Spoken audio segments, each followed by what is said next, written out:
to start putting some people or some things onto our automata. Need to go in and find those things that move. For me, it's going to be my 2 Mario pieces. So I have Mario and Luigi. As I put these guys out here, I just created them looking at an 8-bit picture, and I just kind of blocked them out. And then to make Luigi, I just stretched the pants here a little bit to make him a little bit taller. That's all I did. That's the only difference between the two.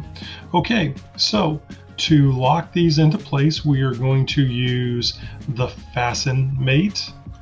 And I'm going to come over here and I'm going to choose the bottom of Luigi, and I'm going to click right in the center of his foot. I'm going to zoom back out and I'm going to click in the center of my piston here, and it will lock him into place. Green check mark, and he's locked into place and cannot move. When he moves, when the pistons move.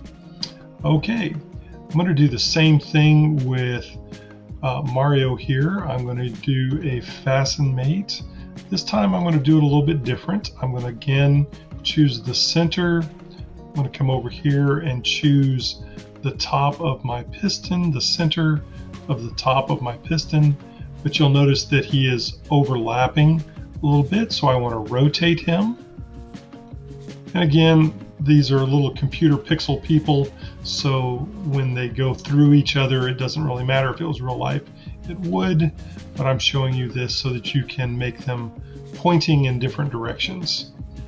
And now when I do my revolute, right click or 2-finger click, animate, and we can see them moving.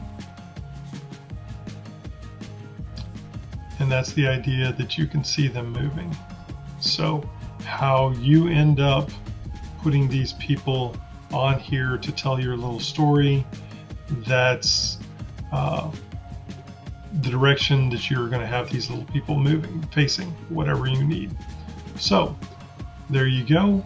That's how you assemble your flat bottom pieces onto your pistons.